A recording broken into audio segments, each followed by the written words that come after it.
क्या?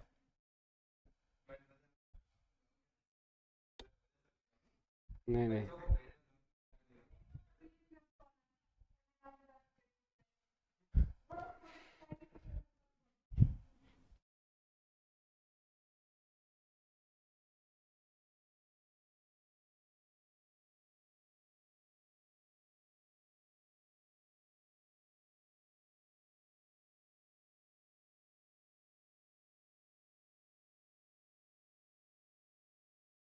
या चलो रेवेन्यू बजट, क्या क्या फीचर्स है मोनिका रेवेन्यू बजट के? फीचर्स क्या थे? क्या कंपोनेंट्स रेवेन्यू बजट का हिस्सा बनते हैं? क्या फीचर्स होते हैं रेवेन्यू बजट के? हम्म बजट है तो इनकम एक्सपेंडिचर तो हो गई, रिसीट और एक्सपेंडिचर तो हो गई। इसके अलावा क्या होता है? Routine, recurring. रूटीन की एक्टिविटी है, रोजमर्रा की एक्टिविटी है। रिकरिंग है, बार बार होती है। अगर एम्प्लॉयज है तो उनकी सैलरी बार बार हर महीने देनी पड़ेगी। क्या इससे कोई लाइबिलिटी क्रिएट होती है? नहीं होती। कोई एसेट बनता है या खत्म होता है? नहीं होता। ये सारी एक्टिविटीज किसका हिस्सा बनती है? रेवेन्यू बजट का। ऐसी एक्टिविटी जो ना तो आपके ऊपर कोई देनदारी क्रिएट करे, ना आपकी देनदारी खत्म करे, प्लस ऐसा खर्चा या ऐसी इनकम जो ना कि इनकम एसेट क्रिएट करे, ना एसेट को डिस्ट्रॉय करे, प्लस जो रिकरिंग हो और रूटीन नेचर की हो, ऐसे सब खर्चे को क्या बोलते हैं? रेवेन्यू बजट का हिस्सा। अब इसलिए रेवेन्यू बजट दो ही टाइप का हो सकता है ब्रॉडली, दो कंपोनेंट्स ही होंगे। एक तो होगी इनकम, एक होगा एक्सपेंडिचर। जो इनकम होगी उसे बोलेंगे रेवेन्यू रिसीट्स, और जो एक्सपेंडिचर होगा उसे बोलेंगे रेवेन्यू एक्सपेंडिचर। अब ये रेवेन्यू रिसीट दो टाइप का होता है, tax revenue, non tax revenue. Tax के रूप से आने वाला इनकम जो है वो टैक्स रेवेन्यू है। अगर तुम तीनों मुझे टैक्स भरते हो, मान लो मैं गवर्नमेंट हूं और तुम तीनों टैक्स पेयर हो, तो तुम अगर मुझे पैसा देते हो, मेरी इनकम होती है उस टैक्स से, तो क्या वो इनकम मेरे लिए किसी तरह का एसेट क्रिएट करती है? इनकम कैसे कर रही है?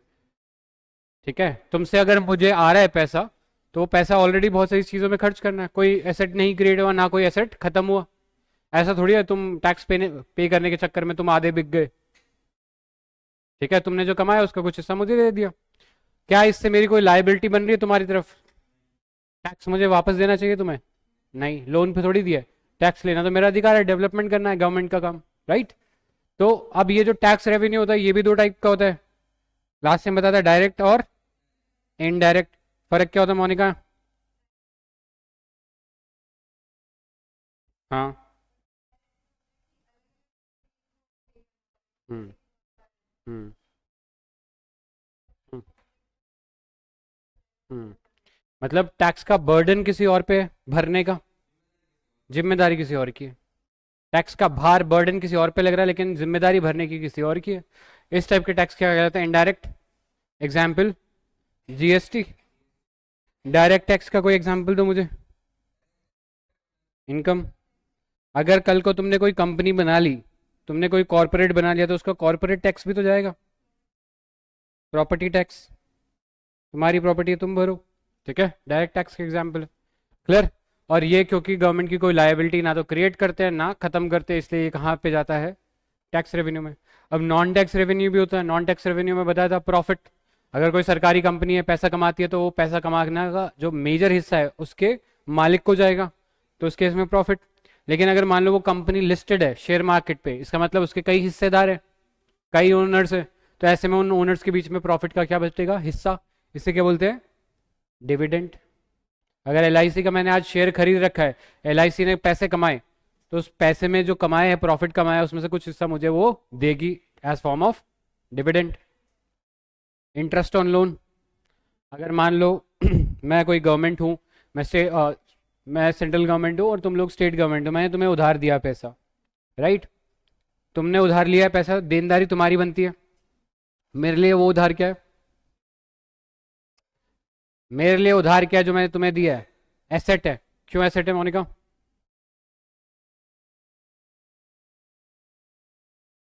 इंटरेस्ट। हाँ बढ़िया, गुड। ठीक है, लेकिन जिस दिन तुम उधार चुकाओगे, तुम उधार का ब्याज चुकाओगे। स्पेसिफिकली उधार का क्या? ब्याज, इंटरेस्ट। तो उससे क्या देनदारी खत्म हो जाएगी? नहीं होगी। जिस दिन तुम उसका प्रिंसिपल चुकाओगे उस दिन तुम्हारी देनदारी खत्म हो जाएगी, मेरा एसेट खत्म हो जाएगा। लेकिन जब तक तुम इंटरेस्ट चुका रहे हो तब तक क्या है, मेरा एसेट अभी भी बना हुआ है, तुम्हारे पास है वो, राइट। तो वो क्या है, इंटरेस्ट ऑन लोन। इसके अलावा गवर्नमेंट और भी पैसा कमाती है, एग्जाम के फॉर्म निकाल के महंगे महंगे, फाइन, पेनल्टी। तो ये सब किसके अंदर आता है? रेवेन्यू रिसीट के हिस्सा देख लिया। एक्सपेंडिचर में क्या क्या आएगा? सैलरी। अगर मैं, तुम एम्प्लॉयज हो मेरे और तुम्हें मैं सैलरी दे रहा हूं, ठीक है, तो क्या इससे कोई एसेट क्रिएट हो रहा है? नहीं ना। कोई लाइबिलिटी भी कम नहीं हो रही। Pension, subsidy. चलो एक सवाल पूछता हूँ, अगर कोई ऐसा गवर्नमेंट मेरे को मिल गया जो बड़ी गरीब टाइप की है, बिल्कुल फोकट, कुछ भी नहीं है उसके पास, ठीक है, उसको मैं पैसे दे देता हूँ, और पैसे इस शर्त के साथ दिए गए हैं, मतलब ये शर्त भी नहीं है, कुछ भी नहीं है, आपको पैसे वापस नहीं देने, ये किस में आएगा? मैं गवर्नमेंट हूँ, सेंट्रल गवर्नमेंट, तुम में से कोई एक स्टेट गवर्नमेंट है जिसकी हालत बड़ी ख़राब है, बहुत ही ख़राब है। तो मैंने क्या किया, उसे लोन दे दिया। लेकिन ये जो लोन दिया, मैंने बोला ठीक है ये लोन जो है तुम्हें चुकाने की ज़रूरत नहीं है। हम्म, हाँ, कैश एंड ग्रांट्स। सड़क पे चले चलते हुए भिखारी को मैंने पैसे दान दे दिए, तो ये किस हिस्से में आएगा? हाँ, रेवेन्यू एक्सपेंडिचर में आएगा, क्योंकि एसेट तो कोई क्रिएट नहीं हुआ। अगर मैंने लोन दिया होता तो एसेट क्रिएट होता, लेकिन मैंने तो क्या कर दिया, दान ही कर दिए। तो कैश इन ग्रांट्स भी इसका हिस्सा बनेगा, अगर मैं दे रहा हूं तो। और अगर मैं ले रहा हूं कैश इन ग्रांट किसी से, तो कहाँ पे आएगा फिर वो? रेवेन्यू रिसीट में कौन सी रिसीट्स? नॉन टैक्स में, ठीक है, क्लियर, बढ़िया, समझ ही गए हो फिर तुम। अब इसके अलावा अगर कुछ भी है जो या तो कोई लायबिलिटी बना रहा है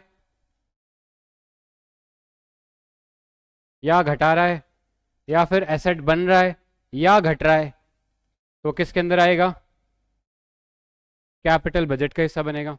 अगर पैसा आया तो कैपिटल रिसीट, पैसा गया तो कैपिटल एक्सपेंडिचर, सिंपल। अब यूनिकली स्पेसिफिकली अगर हम देखें तो कैपिटल रिसीट वो वाला रिसीट है, वो वाली इनकम है जो या तो किसी एसेट को बेचने से आएगी, ठीक है। मान लो मेरे पास ये ज़मीन है, ये क्या है, मेरे लिए एसेट है, जब तक ज़मीन है मेरे लिए एसेट है। जिस दिन इस ज़मीन को बेच दिया पैसे आ जाएंगे। तो इनकम तो है, रिसीट तो है, लेकिन उसमें एसेट का क्या हो रहा है? खत्म हो रहा है, एसेट रिड्यूस हो रहा है। मान लो ये मेरी कंपनी है, ये पूरी बिल्डिंग, इसका ये वाला जो पार्ट है, आगे आगे का जो प्लेटफॉर्म है, मैंने बेच दिया। क्या बोलते हैं इस चीज़ को? अरे, प्राइवेटाइजेशन बताया था ना। अगर मैंने बेच दिया तो प्राइवेटाइजेशन है, लेकिन मैंने ये बस पोडियम वाला पार्ट बेचा है, तो ये क्या है? डिसइन्वेस्टमेंट, ठीक है। तो इसमें भी क्या हो रहा है, एसेट रिड्यूस हो रहा है ना डिसइन्वेस्टमेंट में भी, क्लियर। इसके अलावा ये पैसा एक और तरीके से आ सकता है। अगर मान लो उधार ले लिया मैंने, मान लो मैं गवर्नमेंट को पैसे कमी है, उधार ले लिया किसी से, आ गए पैसे, लेकिन उस पैसे ने क्या क्रिएट कर दी? आ गई बात समझ में? तो अगर कोई एसेट रिड्यूस होता है या कोई लाइबिलिटी क्रिएट होती है और उससे आपको पैसा मिलता है, तो कहाँ आएगा? कैपिटल रिसीट में, ठीक है। दूसरा चीज कैपिटल एक्सपेंडिचर में क्या आएगा? ऐसा खर्चा, ऐसा एक्सपेंडिचर जो या तो आपके लिए एसेट क्रिएट कर दे। मान लो मेरे पास पैसे हैं, मैंने खर्च किया और ये जमीन खरीद ली, पैसे तो गए, लेकिन इसके बदले क्या आ गया? एसेट आ गया, एसेट क्रिएट हो गया, राइट। दूसरा चीज, कोई लाइबिलिटी रिड्यूस हो जाए। मैंने किसी से उधार ले रखा था, आज एक खर्चा कर रहा हूं, लेकिन उस खर्चे से क्या हो रहा है, मेरा उधार चूक जा रहा है, खत्म हो जा रहा है, जीरो हो जा रहा है, तो किसका पार्ट बनेगा? किसका? ठीक है, समझ में आ गया, क्लियर। बस इतना ही है, इस आधार पे कंसेप्चुअल क्वेश्चन बनते हैं, तुमसे पूछ लेगा ये खर्चा, ये खर्चा, ये खर्चा, बताओ किसके अंडर आता है। हाँ, कंसेप्चुअल क्वेश्चन जो बनेंगे वो इससे बनेंगे, ठीक है, क्लियर है यहाँ तक? लिखें?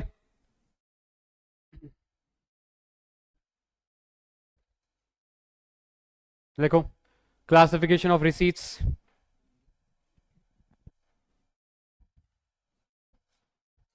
रात को चलाया था क्या फोन? रात को फोन चला था तो क्लास अंधेरे में तो कोई बात नहीं, कभी कभी हो जाता है। लिखो, अभी अभी लिखो, बाद में करेंगे चर्चा इस पे। लिखो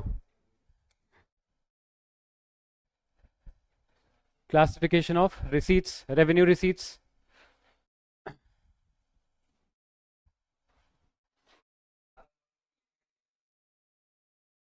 यार फिर तुम्हें कॉपी खोलोगे, तुम्हें याद नहीं आएगा मैंने ये क्यों लिखा था। फिर भी मेरा तो काम है तुम्हें, गलती से भी गलती ना हो जाए तुमसे। वो तो तुम खुद ही करा लोगे, उसमें मेरी जरूरत नहीं पड़ेगी। लिखो revenue receipts, non redeemable receipts that do not create,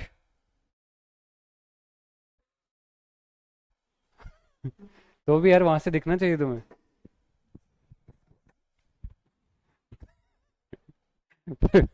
फिर तो इस तरीके से तो तुम पीडब्ल्यूडी कोटा में आ जाओगे, पेपर वाले साहब।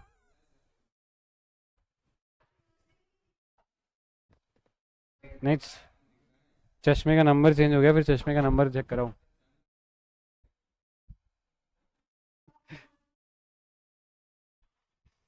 हाँ, आंवला खाओ फिर, रगड़ दो। आंवला और गाजर, अभी सीजन भी है।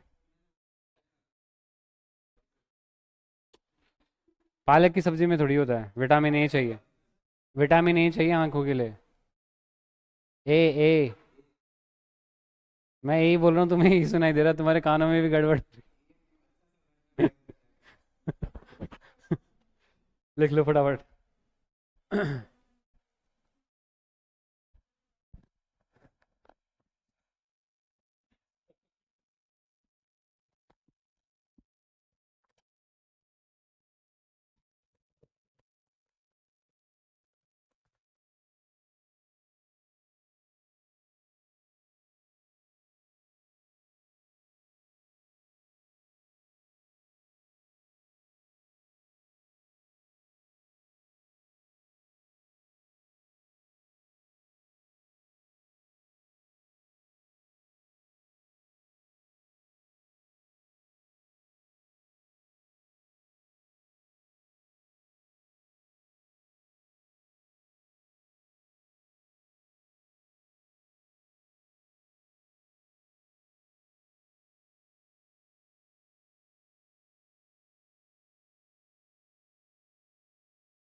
हाँ ठीक है, आगे आ जाओ नेक्स्ट।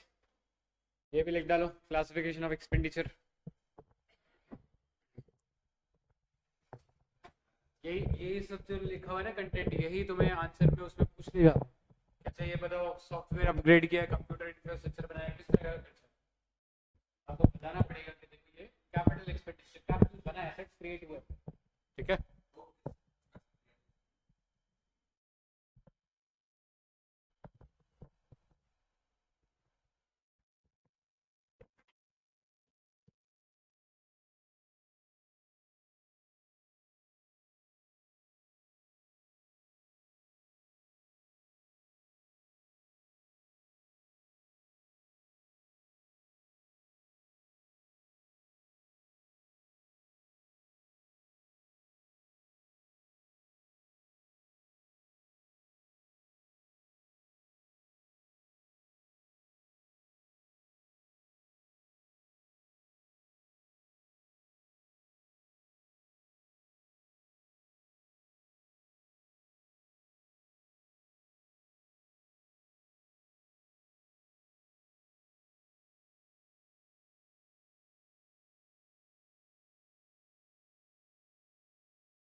पहले ना ये प्लान और नॉन प्लान एक्सपेंडिचर वाले खर्चे हुआ करते थे। हाँ, बताया था ना कि अब ये जो प्लानिंग कमीशन है खत्म कर दी। पहले प्लानिंग कमीशन बताता था देखो प्लान करके ऐसे खर्चा करना है, राइट, और जो उसके अलावा खर्चा होता था वो नॉन प्लान एक्सपेंडिचर होता था। हाँ। लेकिन अब क्या है, क्योंकि प्लानिंग कमीशन ही खत्म हो गया तो ये प्लानिंग और नॉन प्लानिंग वाला सिस्टम खत्म। इसलिए मैंने आई थिंक उसमें भी बताया था तुम कि अगर एनसीईआरटी खोलोगे तो एनसीईआरटी में वो प्लान नॉन प्लान एक्सपेंडिचर लिखा हुआ है वहाँ पर। लेकिन आज हमारे यहाँ non plan plan expenditure.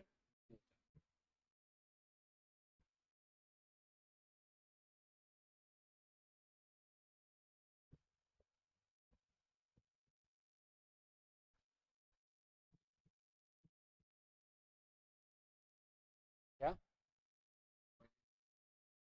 Implicitly मतलब उसके अंदर ही है ये जो सब्सिडीज दी जाती है, जो सब्सिडीज दी जाती है, हेल्थ की भी तो सब्सिडी होती है। आयुष्मान भारत क्या है, 5 लाख का बीमा योजना है। उस बीमा योजना में तुम्हारी हेल्थ कवर हो जा रही है, उसी की सब्सिडी है। हाँ सिर्फ राजस्थान का। उन्होंने क्या किया, उन्होंने आयुष्मान और राजस्थान की सरकार के द्वारा अलग से जो पैसा दिया जा रहा है उसको क्लब कर दिया। तो उसके अंदर ही आयुष्मान है, बट उसके ऊपर एक्स्ट्रा जो पैसा दे रहे हैं वो चिरंजीवी के तहत दिया जा रहा है।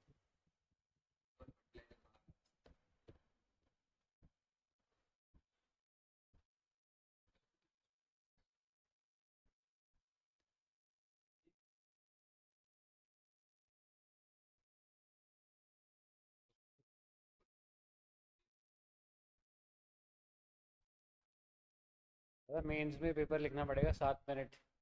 मेरे क्लास में सबसे तेज स्पीड थी, पता नहीं कैसे। स्पीड में तो हमारी तगड़ी कमांड इसलिए बोल रहा हूँ राइटिंग पे प्रैक्टिस करो। तुम बताया था ना न्यूज़पेपर वाला, और वो नहीं कर रहे हो अभी भी, कल ला के दिखाना।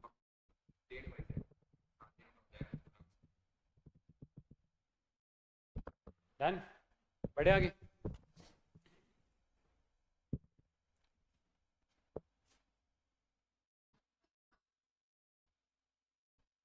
अब देखो, इनकम और एक्सपेंडिचर हमेशा बजट के अंदर कितने होने चाहिए, बराबर होने चाहिए। अगर मैं एक डॉक्यूमेंट दिखा रहा हूँ जिसमें मैं बोल रहा हूँ मैं 10 लाख रुपए खर्चा करने वाला हूँ, तो 10 लाख रुपए इनकम भी तो होनी चाहिए, रिसीट भी तो होनी चाहिए। अगर नहीं है तो डेवलपमेंट हो ही नहीं सकता, राइट।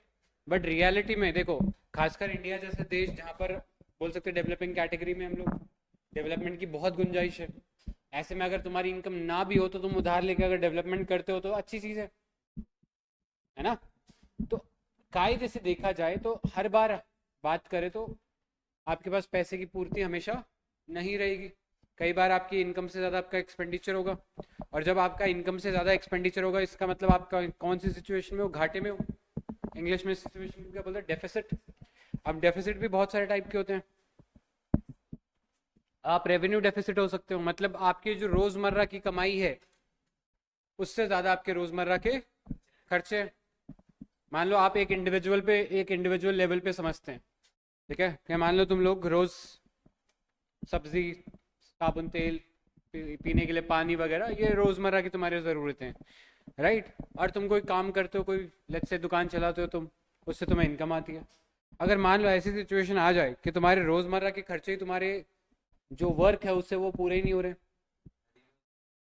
घाटे में चले जाओगे। कि तुम रोजमर्रा का खाना सब्जी खरीदने के लिए भी क्या लेना पड़ रहा है, तुम्हें लोन लेना पड़ रहा है, उधार लेना पड़ रहा है। क्या ऐसे में तेरे तुम्हारी सिचुएशन फ्यूचर में कभी ऐसी बन पाएगी कि तुम उस उधार को चुका पाओ? ठीक है, इम्पॉसिबल है। बिकॉज आज तुम खाने के लिए ले रहे हो, कल फिर से लेना पड़ेगा, परसों फिर से लेना पड़ेगा। वहीं अगर तुमने उस उधार का इस्तेमाल कोई कैपिटल एसेट क्रिएट करने में किया होता तो वो तुम्हें पैसे कमा के देता। मान लो तुमने फैक्ट्री लगाई होती उस पैसे की, तो फैक्ट्री लगती, चलती, पैसे आते, तुम लोन तो चुका ही पाते, प्लस एक्स्ट्रा इनकम और क्रिएट करते अपने लिए। लेकिन तुम तो क्या कर रहे हो, उसे एक नॉन कैपिटल एसेट के अंदर इन्वेस्ट कर रहे हो, यानी रेवेन्यू एसेट के अंदर, मतलब एसेट भी नहीं है, रेवेन्यू एक्सपेंडिचर के तौर पे खर्च कर रहे हो। आज तुम उधार ले रहे हो, कल फिर तुम्हें उधार लेना पड़ेगा दूध सब्जी के लिए, परसों फिर लेना पड़ेगा। ऐसे करके तो तुम्हारी जो एक्स्ट्रा इनकम होगी वो उधार चुकाने में चली जाएगी। अब मैंने तुम्हें क्या बताया था, अगर तुमने किसी से उधार लिया है तो तुमने क्या कर लिया, अपने ऊपर एक लायबिलिटी ले ली है। लेकिन जब उसका इंटरेस्ट चुकाओगे तो वो कहाँ से जाएगा, तुम्हारे रेवेन्यू एक्सपेंडिचर से। यानी अगर आज मैं उधार ले रहा हूँ अपने रेवेन्यू डेफिसिट को पूरा करने के लिए, तो फ्यूचर में मैं जो उधार चुका रहूंगा वो भी रेवेन्यू एक्सपेंडिचर को और बढ़ा देगा। आ रही है बात समझ में? तो ऐसे करके एक साइकिल चल पड़ेगी जहां पर मैं सिर्फ उधार के जाल में फंसता ही जाऊंगा, उसमें से बाहर कभी निकल ही नहीं पाऊंगा। हमारी गवर्नमेंट की यही हालत हो रही थी 1980 से 90s के बीच में। सब्सिडी पे सब्सिडी, सरकार स्टेबल है नहीं तो क्या करे, खाने की सब्सिडी, रहने की सब्सिडी, पीने की सब्सिडी, सब पे सब्सिडी दी जा रही है। और सब्सिडी क्या होता है, किस तरह का एक्सपेंडिचर है, रेवेन्यू एक्सपेंडिचर। कोई एसेट नहीं क्रिएट हो रहा, यानी कोई फ्यूचर में वैल्यू क्रिएट नहीं हो रही। और जब आप कोई एसेट नहीं क्रिएट करोगे, कोई रोड रेल नहीं बनाओगे, कोई रोड नहीं बनाओगे, कोई हाईवे नहीं बनाओगे, कोई ब्रिज नहीं बनाओगे, तो क्या देश में डेवलपमेंट हो पाएगा? तो सब्सिडी देने से तो कोई डेवलपमेंट नहीं होता, आप तो लोगों का पेट भर रहे हो, राइट। तो ऐसे में सबसे खराब अगर डेफिसिट कोई है तो कौन सा है, रेवेन्यू डेफिसिट। एक आदमी जो अपनी ज़रूरतों का सामान या ज़रूरतों को पूरा नहीं कर पा रहा है, वो सबसे खराब स्थिति में है। ऐसे में अगर वो उधार लेगा भी तो कल फिर से और उधार लेनी पड़ेगी, क्योंकि वो तो अपना ज़रूरत का सामान पूरा करने के लिए, ज़रूरत की चीज़ों को पूरा करने के लिए क्या ले रहा है, लोन ले रहा है। क्लियर है? Revenue deficit. देन हमारे पास आता है एक नेक्स्ट टाइप का डेफिसिट, जिसमें हम टोटल डेफिसिट चेक करते हैं। टोटल बजट के अंदर टोटल घाटा कितना है, बस ये बताना है। हम बोलते हैं जितना एक्सपेंडिचर है उसको माइनस कर दो टोटल इनकम में से, जितना टोटल एक्सपेंडिचर है उसको माइनस कर दो टोटल इनकम में से। अब उसमें तुम्हारा वो रेवेन्यू एक्सपेंडिचर भी आ गया, कैपिटल एक्सपेंडिचर भी आ गया, माइनस कर दिया रेवेन्यू रिसीट्स और कैपिटल रिसीट्स में से। ठीक है? हालांकि उसमें एक कैपिटल रिसीट का हिस्सा नहीं है, इसमें है non debt creating capital receipts, यानी ऐसी रिसीट्स जो तुम पर कोई उधार ना क्रिएट करे, यानी ऐसा पैसा जो तुमने उधार नहीं लिया है, खुद कमाया है। जैसे ये मेरे पास जगह है, इसको बेचा तो पैसे आएंगे, ये क्या है, कैपिटल रिसीट। क्या इससे कोई डेट क्रिएट हुआ मेरे ऊपर? उधार नहीं क्रिएट हुआ। उधार तो तब लूंगा ना जब पैसे की कमी होगी। आई बात समझ में? तो total expenditure minus revenue receipts plus non debt creating capital receipts, यानी एसेट बेच के जो पैसा आया, जब आप इसको इसमें से माइनस कर दोगे आपको वो पैसा मिलेगा जो टोटल घाटा है। अब इस टोटल घाटे को पूरा करने के लिए तुम्हें क्या लेना पड़ेगा, लोन। ठीक है? हाँ, ये तुम पे लाइबिलिटी बनेगा। क्लियर है? डिफरेंस समझ में आया? मैं बोल रहा हूँ थोड़ा बहुत फिजिकल डेफिसिट होना चाहिए। मान लो तुम्हारा रेवेन्यू डेफिसिट 0 है, तुम जितना कमाते हो उतना ही खर्च कर रहे हो, गुड। अब तुम्हें चाहिए कि तुम एक एसेट क्रिएट करो, तुमने बैंक से लोन लिया और तुमने एक फैक्ट्री लगाई, ज़मीन खरीदी, सोना खरीदा, ये तुम्हें आगे फ्यूचर में वैल्यू क्रिएट करके देगा, यानी ये खर्चा कैसा है, हमारे बेनिफिशियल है।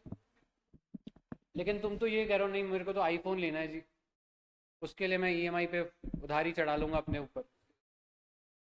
करेक्ट? टाइम के साथ वैल्यू कम हो रही है ना? तो ये चीज़ है कि रेवेन्यू डेफिसिट कभी भी नहीं होना चाहिए। अगर आप इस सिचुएशन में आ गए हो तो फिर आप इसमें से निकल नहीं पाओगे। फिजिकल डेफिसिट अच्छा है, आप भले उधार लेके फैक्ट्री लगाओ, तो सरकार भी उधार लेके डेवलपमेंट करती है तो अच्छी चीज़ है, बुरी नहीं है। हालांकि अनलिमिटेड उधार भी नहीं होना चाहिए कि तुम सुंदरलाल ही बन जाओ एकदम, उसकी टोपी उसकी सर, ITUS की टोपी, है ना? उधार अगर लिमिट में है, मुझे पता है कि मैं चुका सकता हूँ कमा के, तो लो। क्या? नहीं, उस पर कंडीशन रखी हुई है, 40-20 का रेशियो रखा हुआ है। सेंट्रल गवर्नमेंट 40% GDP का ले सकती है और जो रिमेनिंग है वो कौन, आपकी गवर्नमेंट ले सकती है, स्टेट गवर्नमेंट्स। ठीक है? तो कहने का मतलब ये है कि फिजिकल डेफिसिट हो, अच्छा डिजायरेबल चीज़ है, खासकर इंडिया जैसी कंट्री के लिए, क्योंकि डेवलपमेंट की बहुत गुंजाइश है। टैक्स भरते ही कितने लोग हैं, कम ही भरते हैं, तो ऐसे में उधार लेकर भी करें तो कोई दिक्कत नहीं है। लेकिन ये नहीं होना चाहिए। ये हमारा हो रहा था कब, ड्यूरिंग मतलब 1950 से 90s के बीच में, रेवेन्यू डेफिसिट कर रहे हैं, सब्सिडी पे सब्सिडी दिए जा रहे हैं।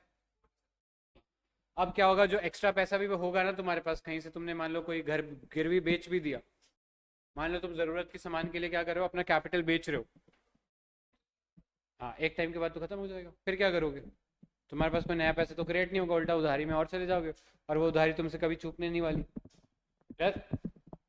लास्ट में अब देखो एक चीज़ ये भी है, अगर घाटा करके डेवलपमेंट करना है तो फिर भाई IAS वगैरह IRS की क्या ज़रूरत है, तुम्हें बना देते हैं फाइनेंस मिनिस्टर। करो घाटा और करो डेवलपमेंट, मांगो सबसे उधार, लेकिन उधार भी कैसा होना चाहिए, सस्टेनेबल होना चाहिए। तुम्हारे इतनी हिम्मत होनी चाहिए कि तुम चुका पाओ। ऐसे थोड़ी 10 लोगों से ले लिया उधार और फिर बोलोगे आज चुका देंगे, वो तो नहीं चुकने वाला।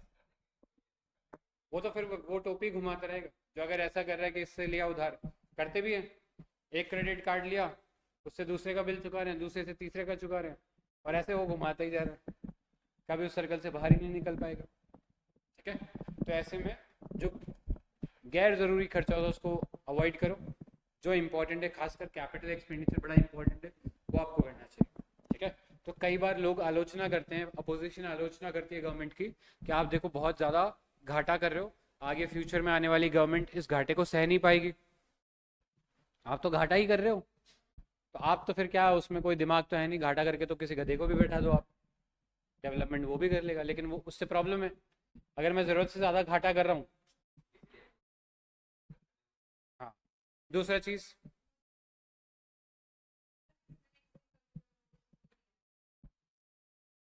हाँ हाँ हाँ, रेवेन्यू डेफिसिट में ही। लेकिन वो है कि सुनता कौन है? तुमने पूछा उनसे कि ये तो रेवेन्यू डेफिसिट है, बस वही वाली बात है। ठीक है, तो फिजिकल डेफिसिट थोड़ा बहुत हो सही है, लेकिन ज़रूरत से ज़्यादा होगा तो क्या होगा, आपने जो उधार लिया है उसका रेवेन्यू पे करने में तुम्हारा सारा का सारा क्या होगा, रेवेन्यू एक्सपेंडिचर जाएगा, फिर तुम्हारा क्या होने लग जाएगा, रेवेन्यू डेफिसिट बढ़ने लग जाएगा। अगर तुम लोन ले रहे हो, बहुत ज़्यादा ही लोन ले रहे हो, तो एक पॉइंट आएगा जहाँ पर तुम्हें उस लोन को चुकाने के लिए इंटरेस्ट पे करना पड़ेगा, और वो इंटरेस्ट तुम्हारा क्या बढ़ा देगा, कैपिटल एक्सपेंडिचर। क्लियर है? तो बहुत ज़्यादा लोन नहीं लेना है। एक और नुकसान है बहुत ज़्यादा लोन लेने का, अगर मान लो मैं गवर्नमेंट हूँ, मैंने उधार लिया, तो भैया सब बना दूंगा एक ही साथ, एक ही बारी में सब कुछ बना दूंगा, हज़ारों करोड़ों का लोन उठा लिया। अब क्या होगा, जब खर्चा करूंगा तो लोगों के पास ही वो पैसा जाएगा, और लोगों के पास जाएगा तो क्या होगा,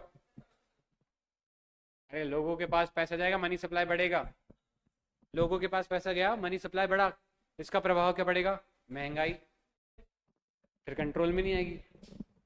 आरबीआई चलाता रहेगा अपने repo, reverse repo, open market position, कुछ नहीं होगा, क्योंकि एक तरफ से दूसरा डालने में लगा हुआ है। ठीक है, होता है ना कि घर में तुम कुछ साफ सफाई कर रहे हो, तुम तो पूरा मेहनत से लगे हो, कोई बच्चा है छोटा, वो गंदगी मचाने में लगा हुआ है, वो वाली बात हो जाएगी, है ना? तो ऐसे में गवर्नमेंट्स को कई बार ये बताना पड़ता था कि देखो, ये जो घाटा हो रहा है हमारी वजह से नहीं हो रहा, ये तो हमारे से पहले वाला कर गया है, जैसे तुम्हारे साथ होता है कि मैंने नहीं किया, कि तो पहले वाला कर गया था, मैं तो अभी आया। होता है ना ये वाली चीज। तो गवर्नमेंट ने बोला देखो ये तरीका सही नहीं है, अगर प्रीवियस गवर्नमेंट ने उधार लिया है तो उसका बर्डन तो हमें फेस करना पड़ रहा है, जिसके कारण हमारा फिजिकल डेफिसिट बढ़ रहा है, क्योंकि जब आप इंटरेस्ट चुका रहे हो तो आप क्या दे रहे हो, रेवेन्यू एक्सपेंडिचर दे रहे हो, जो तुम्हारा इसमें भी इंक्लूड है फिजिकल डेफिसिट में। लेकिन बना के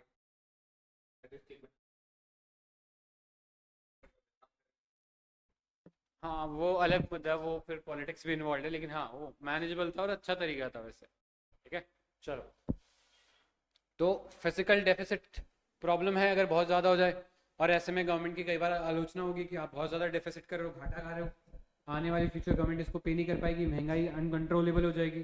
तो बोलते देखो हमारी वजह से नहीं हुआ है, हमारे पास एक नया तरीका ये बताने का कि ये हमने नहीं किया, ये प्रीवियस वाली गवर्नमेंट ने किया है, मेरे पास सबूत है। जैसे तुम्हारे पास अगर सबूत है, तुम भी इतना कॉन्फिडेंटली बोल पाओगे कि तुमने ये गुनाह नहीं किया, राइट? तो गवर्नमेंट ने क्या बोला, देखो टोटल जितना भी फिजिकल डेफिसिट हुआ है, जितना भी घाटा हुआ है, उसमें से हम वो माइनस कर लेते हैं जो हम इंटरेस्ट लायबिलिटी चुका रहे हैं, जो पीछे वाले ने लोन लिया था वो हम चुका रहे हैं।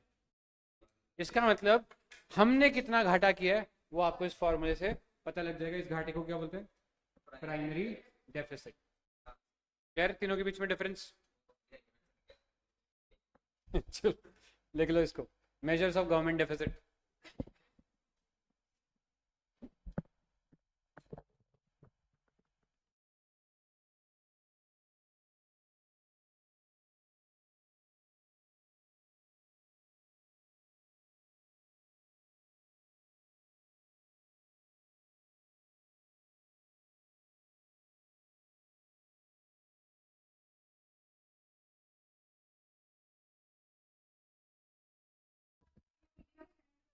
क्या क्या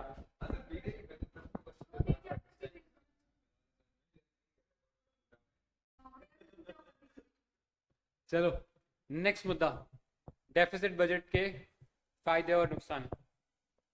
तो सबसे पहला डेफिसिट घाटा खा के मैंने बोला देखो विकास होता है, करना चाहिए, कारण हमारे यहाँ टैक्स कितने लोग भरते हैं, कम, तो ऐसे में अगर उधार भी ले रहे हैं तो क्या गलत है। दूसरा, इंडिया एक डेवलपिंग नेशन है, डेवलपमेंट की बहुत ज़्यादा गुंजाइश है यहाँ, तो अगर ऐसे में थोड़ा उधार लेके डेवलपमेंट करें तो ये भी जायज़ है। हो सकता है कई बार इकोनॉमी में डिमांड ही ना हो, इकोनॉमी में डिमांड ही ना हो, जैसे 2008 में फाइनेंशियल क्राइसिस आया था, क्या हो गई थी, दुनिया भर की डिमांड मर गई, लोगों के बैंक में पैसे पड़े पड़े जीरो, बैंक फेल हो गया था वहां पे। एक बैंक जो था ना, CRR SLR, ठीक है, उसके ढक्के नहीं थे, फेल हो गया। फेल हुआ तो लोगों की सेविंग जीरो। हमारे अगर इंडिया में भी फेल हो जाए ना बैंक, तो मैं 5 लाख रुपए मिल सकता है मैक्सिमम, मैक्सिमम, प्रोवाइडेड तुम्हारे अकाउंट में 5 लाख होने चाहिए, नहीं तो जितना है उतना ही मिलेगा, और 5 लाख से नीचे नीचे। हाँ, DIGCI, ठीक है। तो ये क्या होता है, आज सरकार, पहले तो 1 ही लाख थे, अभी बढ़ाए हैं, तो अगर तुम्हारे 10 लाख पड़े हुए तो भी 5, आई बस में। लेकिन उसकी भी कोई गारंटी नहीं है कि वो आज ही मिल जाएगा, जब मिले जब मिले, नहीं मिले नहीं मिले। क्या PNB की नहीं, येस बैंक का बैठ गया था बट्टा ऑलमोस्ट, वहां से इसने RBI और इन सब लोगों ने इंटरवीन किया और बचाया उसे, निकाला उसको बाहर। ठीक है। कई बार क्या होता है, जैसे 2008 की ग्लोबल फाइनेंशियल क्राइसिस की बात करें, तो वहाँ भी बैंक फेल हो गया US के अंदर, और जब वो फेल हुआ तो पूरे दुनिया की डिमांड जीरो। आज हमारा भी सबसे ज़्यादा व्यापार किससे होता है, US से, और US में लोगों के पास पैसे ही नहीं है, तो डिमांड क्या करेंगे, और जब वो डिमांड नहीं करेंगे तो हमारे यहाँ लोग क्या करेंगे, कुछ नहीं। तो इसलिए क्या किया गवर्नमेंट ने, खूब खर्चा किया 2008 के बाद, 9-10 में खुला खर्चा, खुले पैसे बांटे कि भाई करो, हमारी तरफ से पूरी परमिशन, हमारी तरफ से जो इंटरेस्ट है RBI को भी बोल दिया कम करो, हमारी तरफ से भी हम खुला खर्चा करेंगे, भले ही उधार लेके करना पड़े लेकिन करेंगे। क्लियर। ताकि क्या हो, ये जो रिसेशन, रिसेशन मतलब स्लो डाउन, बाजार में मंदी है, मांग नहीं कर रहे, तो इस मंदी की सिचुएशन से बाहर आ सकते हैं। RBI तो अपनी तरफ से कोशिश करेगा ही, वो रेपो और बोल सकते हैं बैंक रेट, ये सब कम करेगा, साथ साथ गवर्नमेंट भी अपनी तरफ से क्या करेगी, पैसा डालेगी मार्केट में। क्लियर है। चलो next, help country recover from economic down turn. Same again भाई, मतलब अगर इकोनॉमी मंदी चल रही है, हालत अच्छी नहीं है, एम्प्लॉयमेंट अच्छी नहीं है, तो गवर्नमेंट क्या करेगी, खुला खर्चा करेगी, भले उसके लिए उधार लेना पड़े। Next, benefit from reduce cost of capital when external debt is cheaper. अगर मान लो कल को बाहर से उधार सस्ता मिल रहा हो, कल को बाहर से पैसे सस्ते मिले, तो ऐसे में सरकार के लिए बेनिफिशियल है, ले लो, सस्ता मिल रहा ना।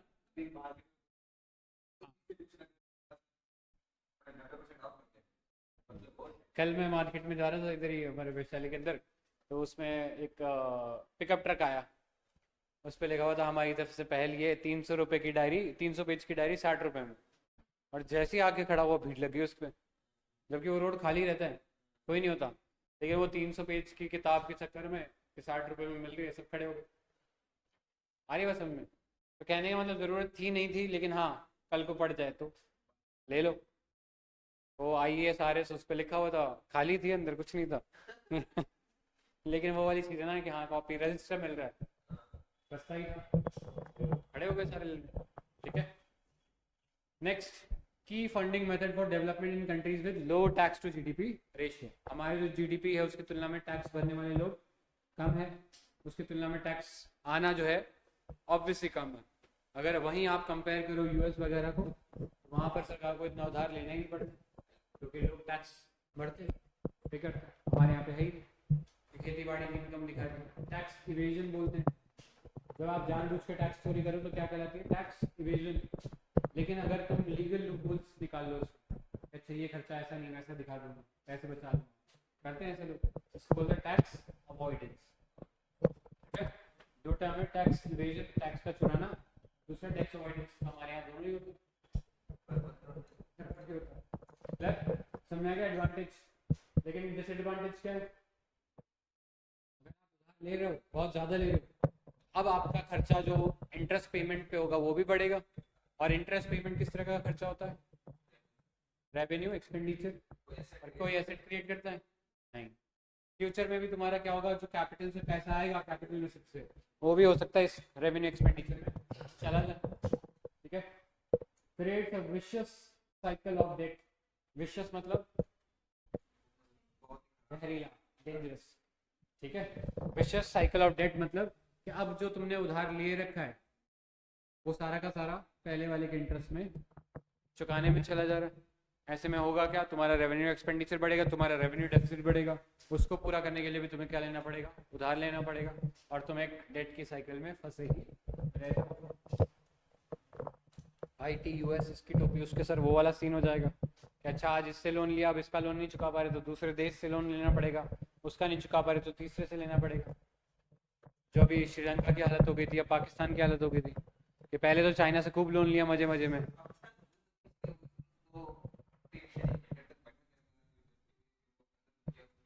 इसमें अच्छा वो,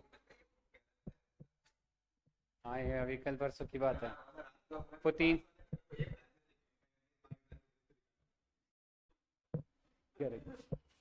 next, printing currency leads to inflation in higher prices. अगर आपको लग रहा है कि भैया पैसे कोई उधार नहीं दे रहा, खुद ही पैसे प्रिंट कर देते हैं, इससे भी क्या होगा, अगेन घाटे की पूर्ति के लिए तुम क्या ले सकते हो, प्रिंट भी कर सकते हो पैसे,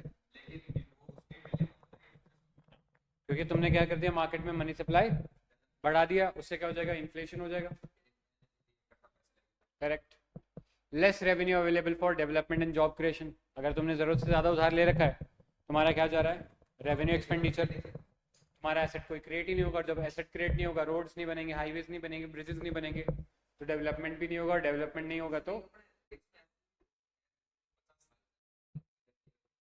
केरला, जिसने जिसने बनाई थी उसने आत्महत्या कर ली थी।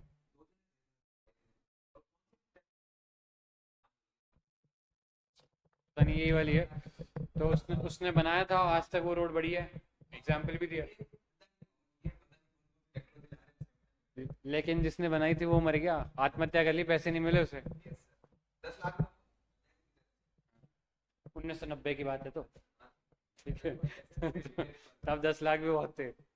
ठीक है, नेक्स्ट देखो, क्राउडिंग आउट इफेक्ट। अगर मान लो तुम जनता हो, मैं सरकार हूँ, मैंने क्या किया, गवर्नमेंट बॉन्ड जारी कर दिया कि लो ये बॉन्ड खरीदो और पैसा मुझे दे दो, क्या होगा, तुम्हारे हाथों में होने वाला पैसा कम हो जाएगा।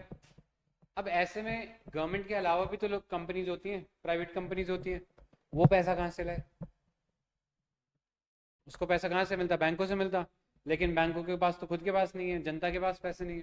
तो ऐसे में क्या हो गया, पैसे का क्राउडिंग आउट हो गया, जो पैसा तुम्हारे पास पड़ा था वो सारा का सारा कौन चूस ले गई, गवर्नमेंट।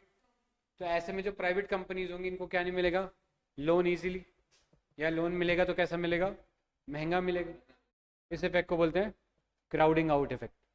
एक उल्टा भी है, क्राउडिंग इन इफेक्ट।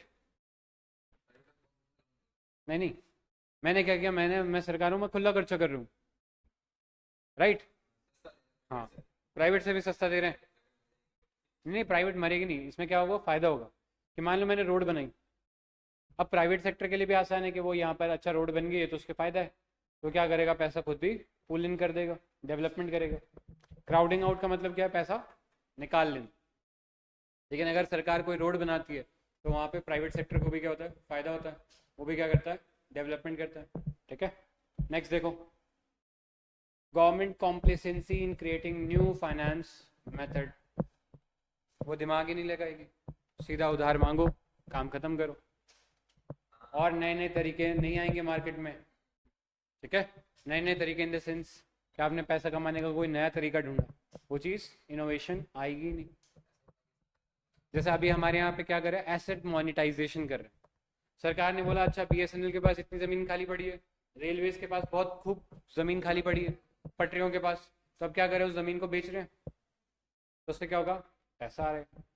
लेकिन अगर सरकार को पता है अच्छा पैसा चाहिए, उधार लेके पैसा आ जाएगा, मेहनत करने की क्या जरूरत है ना। तो तुम लोगों के साथ होता है, पैसा मांगना होता तो पता है एक ही सोर्स है अपना। अब तो जब तक तुम ये सोचते रहोगे कि हाँ वहीं से पैसे आ जाएंगे। ठीक है, तो इसलिए जब तक वैसे सोचते रहोगे तब तक खुद से सोचोगे नहीं कि पैसे कैसे कमाएं, कैसे बचाएं, अरे बचाएं, इनोवेशन नहीं आएगी। क्लियर है, तो ये फायदे हैं किसके, डिसएडवांटेज है किसके। हम्म,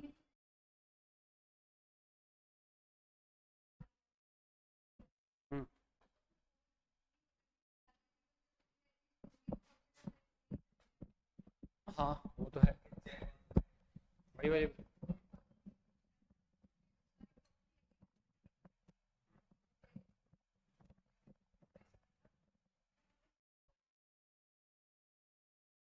हाँ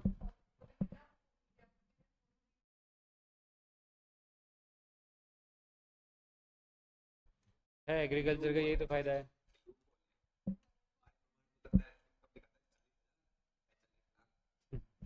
ठीक है, तो ये इशू है।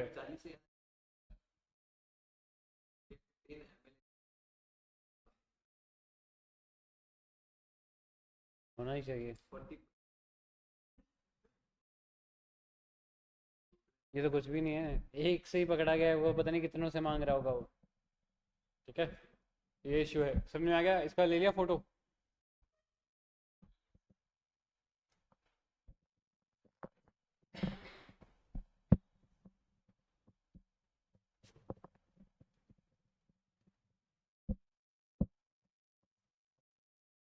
एक छोटा सा टॉपिक बचा, वो फिर करा के ख़त्म ही कर देते हैं, चैप्टर ही खत्म हो जाएगा। ठीक है, 5-10 मिनट का एक्स्ट्रा और लग जाएगा, है ना? ठीक है, चलो।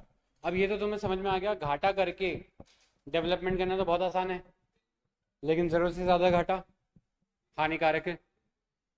ये हमें पता है, सरकार में जो लोग हैं उन्हें भी पता है, लेकिन फिर भी घाटा करते हैं। हाँ, चीज़ तो हो ही जाएगी, वोट भी तो चाहिए। चलो, वोट आने वाले 10,000 डाल देते हैं अकाउंटों में सबके, औरतों के, है ना? वोट पाने का बढ़िया तरीका है। जीत गए तो पावर में आ जाएंगे, हार गए तो हमारी जिम्मेदारी नहीं है ना? बढ़िया। जीत गए तो पावर में आ जाएंगे, हार गए तो हमारी जिम्मेदारी नहीं है, दूसरी गवर्नमेंट में देखेगी, सारा का सारा बोझ उस पर आ जाएगा, वो कुछ काम कर नहीं पाएगी, और जब काम नहीं कर पाएगी अगली बार फिर हम इलेक्शन पावर में आ जाएंगे।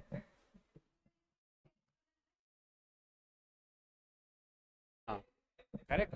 लेकिन मैं बोल रहा हूँ नहीं यार, लोगों को बहुत ज़रूरत है, लोग बड़े गरीब हैं, 10,000 मिलते हैं तो वो क्या करेंगे, डिमांड क्रिएट करेंगे। मैं तो ये बोल रहा हूँ, अब क्या करोगे? कुछ तो डिमांड करोगी, कहीं तो खर्च करोगे, और क्या? कुछ तो कुछ तो फायदा होगा। तो कहने का मतलब, ये पता होने के बावजूद भी कि रेवेन्यू एक्सपेंडिचर नहीं करना चाहिए, अगर मैं स्कीम में पैसे बांट रहा हूँ, 10,000 रुपये औरतों को दे रहा हूँ, किस तरह का एक्सपेंडिचर है? सब्सिडी है एक तरह की, कोई एसेट क्रिएट नहीं हो रहा। ठीक है, तो इस चीज को करने से रोकना पड़ेगा, लेकिन क्या सरकार रुक रही है? तो इनको रोकने के लिए कानून बनाया। कानून का नाम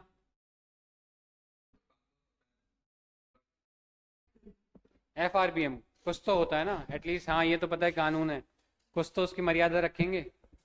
नाम है कानून का physical responsibility and budget management act 2003। इसका भी फोटो ले लो, ये डेफिनेशन है इसकी पूरी, ये ले लो, नंबर लेने की जरूरत नहीं है।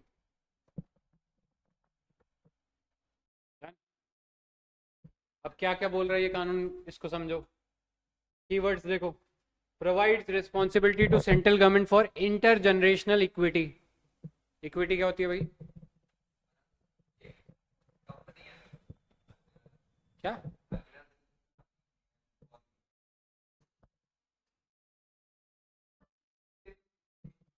अच्छा, फर्क होता है, गई पॉलिटी। इक्वालिटी इक्विटी में फर्क है। अगर मान लो ये 3 लड़के खड़े हुए हैं, ठीक है, इनको मैं बराबर सी स्टूल दे दूं, ये मैच देखने के लिए खड़े हुए हैं, राइट, इनको मैं बराबर सी स्टूल दे दूं सबको, ये इक्वालिटी है।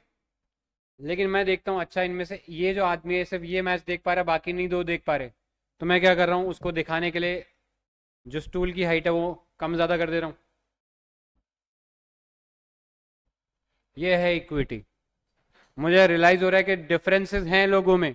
इसका एक अच्छा एग्जांपल रिजर्वेशन के अवसर सबको बराबर दिया, यूपीएससी का एग्जाम सब भर सकते हैं, लेकिन व्हाट अबाउट दोज पीपल जो गरीबी में पड़े हैं? व्हाट अबाउट दोज जिन्होंने हिस्टोरिकली डिस्क्रिमिनेशन फेस किया है, अनटचेबिलिटी फेस किया है, राइट? उनके लिए क्या किया, कुछ स्पेशल प्रोविजन दे दिए। ये होती है इक्विटी। इक्वालिटी तो ये यूपीएससी का एग्जाम है, भरो निकालो, ये तो इक्वालिटी होगी।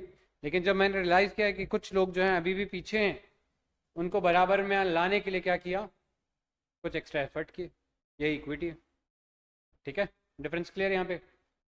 वैसे मुद्दा ये नहीं था, वैसे मुद्दा था इंटरजनरेशनल इक्विटी, मतलब आज की सरकार इतना लोन ना ले ले कि कल को आने वाली सरकार उस लोन को चुका ना पाए। मैं तो मजे मार रहा हूँ और सारा बोझ जो आने वाली मेरी पुश्तों पे डाल के चला गया, आगे वो बेचारे भर रहे हैं सारी जिंदगी हमारे, लेकिन लोन नहीं चुक रहा। तो ये कोई सेंस बना? हाँ, कोई सेंस बना? ऐसे में तो वो दादाजी को गालियां ही देंगे वो जनरेशन आने वाली, उनके श्राद्ध थोड़ी बनाएंगे। तो इंटरजनरेशनल इक्विटी मतलब आज जो मेरे पास डेट का बर्डन है, आने वाली गवर्नमेंट के पास भी लगभग उतना ही है ना। ऐसा थोड़ी है कि मैं 2 करोड़ लेके गया था, मेरे पास 2 करोड़ आया था, मैंने आगे 200 करोड़ कर दिया, ले भाई अगला देके। ऐसे तो मार ही जाएगी कभी ना कभी गवर्नमेंट, पूरी इकोनॉमी ठप हो जाएगी। तो इंटरजनरेशनल इक्विटी रही किसमें? Physical management. फिजिकल मैंने तुम्हें बताया था पॉलिसी होती है, कौन चलाती है? गवर्नमेंट। मॉनेटरी पॉलिसी तो आरबीआई चलाती है, फिजिकल पॉलिसी कौन चलाती है? गवर्नमेंट। कैसे? टैक्सेशन के थ्रू और खर्चा करके। टैक्स कम कर दो तो फिजिकल पॉलिसी कैसी हो जाएगी? पैंड हो जाएगी। ठीक है, अगर टैक्स कम कर दिया तुम्हारे हाथ में पैसा बचेगा, तुम खर्चा करोगे उसका, right. And macro economic stability, पूरा अर्थव्यवस्था का जो जीडीपी ग्रोथ है, इन्फ्लेशन है, वो भी कंट्रोल में रहना चाहिए। अगर मैं खुला खर्चा कर रहा हूं तो इससे क्या होगा? इन्फ्लेशन बढ़ेगा किसी न किसी पॉइंट पे। क्लियर है? तो ऐसे में मेरे को क्या करना चाहिए? खर्चे को लिमिट करना चाहिए, वो कानून बताता है ये। ठीक है, by removing physical impediments in the monetary policy, it sets target for financial discipline and public fund management। तो ये कानून डिसिप्लिन देता है, नियम देता है, किसको? गवर्नमेंट को, कि खर्चा क्या करना है? लिमिट करना है। अब देखो इस डॉक्यूमेंट के तहत, ये डॉक्यूमेंट जो होता है हर साल बजट के अंदर आता है। 2003 में गवर्नमेंट आई थी, उन्होंने बोला था देखो खुला खर्चा बंद करेंगे, थोड़ा हाथ बांध के चलेंगे, जहां इंपॉर्टेंट खर्चा होगा वहीं करेंगे। तो उसमें टारगेट दिए गए थे कि आपको रेवेन्यू डेफिसिट जो है 0 करना है और फिजिकल डेफिसिट को कुछ लिमिट लाना है। अब वो कितने सालों में लाएंगे, यहाँ टारगेट दे दिए गए थे। ठीक है, 2003 में टारगेट दे दिए गए, लेकिन चलते चलते 2008 में क्या गया? Financial crisis. जब पूरी दुनिया में ही पैसा नहीं है तो हमारे पास कहाँ से आएगा? इकोनॉमी में डिमांड कम हो गई है, बढ़ाने के लिए बोला खुला खर्चा करें। तो एफआरबीएम का क्या करें? अरे कानून ही तो है, चेंज कर दो, डेट आगे बढ़ा दो टारगेट्स की, है नहीं? तब नहीं किया, थोड़ा सा आगे किया। ठीक है, अब आने लगे, बोला अच्छा नहीं इस बार तो नहीं अचीव कर पा रहे, थोड़ा सा और आगे बढ़ा दो। करते करते 2016 आ गया, डीमोनेटाइजेशन। 2 महीने कोई काम नहीं, 1 महीना कोई काम नहीं, सब लोग लाइन में लगे हुए। बोला अरे यार ये तो इकोनॉमी बैठ गई, आगे बढ़ा दो। 2017 में जीएसटी आ गया, फिर कोई 2 महीने कोई काम नहीं कि अच्छा ये कानून कैसा है, इसमें कैसे टैक्स भरेंगे, समझ में नहीं आ रहा है किसी को। फिर 2 महीने, 2 साल आगे, करते करते तब हमारा फिर आ गया कोविड, फिर और आगे। तो करते करते आगे ही बढ़ी जा रहा है, लेकिन टारगेट अचीव नहीं हो रहा। लेकिन हाँ, हर साल जब भी बजट आता है उसमें गवर्नमेंट को बताना पड़ता है देखो हाँ इस साल मैंने इतना घाटा किया, अगले साल इसको लिमिट कर देंगे, कम कर देंगे। अरे बस में तो अभी हम ऑन द पाथ हैं और वाकई हम लोगों ने थोड़ा कंसोलिडेट कर लिया, मतलब घाटे को कम कर लिया। ठीक है, अब बाकी कोरोना आ जाए, नोटबंदी आ जाए, उसका तो क्या ही कर सकते हैं। ठीक है, हाँ। अब देखो ये भी, इसका भी ले लेना स्क्रीनशॉट, क्या क्या डॉक्यूमेंट्स होते हैं। Policy documents under FRB, broadly 3 documents होते हैं इसके अंदर। एक डॉक्यूमेंट होता है medium term physical policy statement, मतलब अगले 3 सालों में मेरा फिजिकल डेफिसिट क्या रहेगा, उसका टारगेट पहले ही दे दिया। जैसे तुम लोग देते हो आज मैं ये करूँगा, कल ये करूँगा, परसों ये करूँगा, ये चीज़ clear. Fiscal policy strategy statement, अच्छा इस बजट के अंदर हमारी प्रायोरिटीज क्या रहेंगी, किन चीज़ों पे हम खर्चा करेंगे। अरे बात समझे, इन चीज़ों को एक्सप्लेन किया जाता है कि हमारे बजट में क्या क्या इनिशिएटिव लिया गया है। और लास्ट एक डॉक्यूमेंट होता है मैक्रो इकोनॉमिक फ्रेमवर्क स्टेटमेंट, कि आज की जो इकोनॉमी है, मैक्रो मतलब बड़े लेवल पे, इसके क्या पैरामीटर्स हैं, जीडीपी ग्रोथ क्या रहेगा, एम्प्लॉयमेंट रेट क्या रहेगा, अनएम्प्लॉयमेंट रेट क्या रहेगा, इन्फ्लेशन रेट क्या रहेगा, इसकी जानकारी इन डॉक्यूमेंट्स के तहत दी जाती है। ठीक है, तो ये जो मैंने बताया कि भैया कुछ भी खर्चा करो और कुछ भी डेवलपमेंट करो, इसके ऊपर एक लिमिट है, उस लिमिट को क्या बोलते हैं, FRBM act, financial responsibility and budgetary management act. ये सारा कल आज के लिए यही एंड करते हैं, इसके साथ